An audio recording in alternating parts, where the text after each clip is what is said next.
महाराष्ट्र नवनिर्माण सेनेनं राज्यातल्या हिंदी सक्ती विरोधात कमालीची आक्रमक भूमिका घेतली आहे। पक्ष नेतृत्वापासून ते पक्ष कार्यकर्त्यापर्यंत सगळेजण हिंदी विरोधात ऍक्टिव्ह झालेत। हिंदी विरोधावरून निवेदनं आंदोलनं टीपीला पोहोचल्यानंतर आता सरकारनं ही एंट्री घेतली आहे। मनसेला सरकारची हिंदी बाबतची भूमिका समजावून सांगितली जाणार आहे आणि यासाठी राज्याचे शिक्षण मंत्री राज ठाकरे यांना भेटणार असल्याचं कळतंय। शिक्षण मंत्री घेणार राज ठाकरेंची भेट। हिंदी सक्तीच्या मुद्द्यावरनं सरकार राज ठाकरेंच्या दारी। भेटीनंतर हिंदीचा विरोध निवळणार की वाढणार?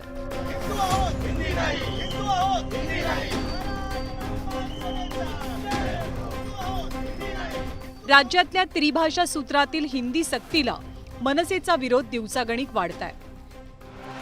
स्वतः राज ठाकरे या सक्तीविरोधात आक्रमक बाण्यानं खिंड लढवतात आणि विरोधाचा हा वाढता सूर विचारात घेऊन सरकारनं राज ठाकरेंसोबत चर्चा करण्याचं ठरवलंय। कारण राज्याचे शिक्षण मंत्री दादा भुसेंनी राज ठाकरेंच्या भेटीची वेळ मागितली आहे। या भेटीमध्ये हिंदी भाषेसंदर्भात राज ठाकरेंना सरकारची भूमिका समजावून सांगितली जाईल अशी माहिती आहे। हिंदीवरून राज ठाकरेंनी सरकारची शाळा घ्यायला सुरुवात केल्यानंतर आता सरकार काहीसं समेटाच्या प्रयत्नात असल्याचं चित्र आहे। पण सरकारनं जरी या विषयावरनं एक पाऊल पुढे टाकलेलं असलं तरी मनसेचा हिंदी विरोध तसूभरही कमी झालेला नाहीये।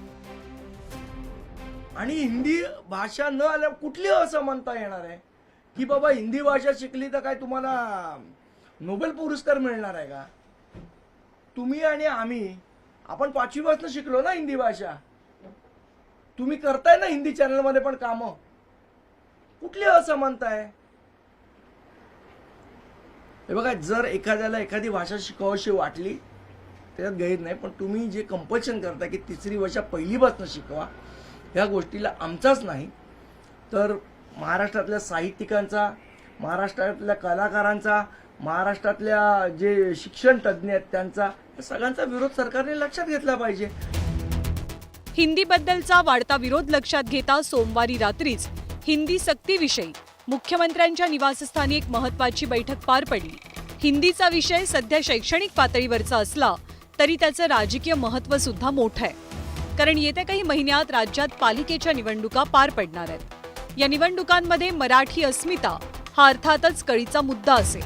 त्यामुळे शाळेतल्या हिंदीवरनं निवडणुकीच्या मैदानात कोणतीही अडचण नको अशी देखील सरकारची भावना दिसतेय।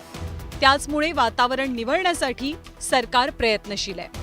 पण सरकारच्या बैठकांच्या सत्रांवर संजय राऊतांनी जोरदार घणाघात केलाय। कसल्या बैठका घेताय? काल म्हणे एक बैठक झाली। अरे बैठका कसल्या घेताय हिंदीवर? एक आदेश काढा आणि संपून टाका विषय।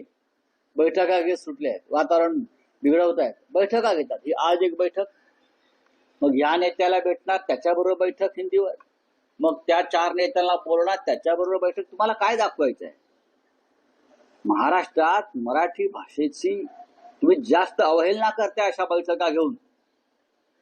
आतापर्यंत मराठी भाषेसाठी, मराठी माणसासाठी एकतरी बैठक तुम्ही घेतलीत का? देवेंद्र फडणवीस आणि एकनाथ शिंदे, सांगा ना मला।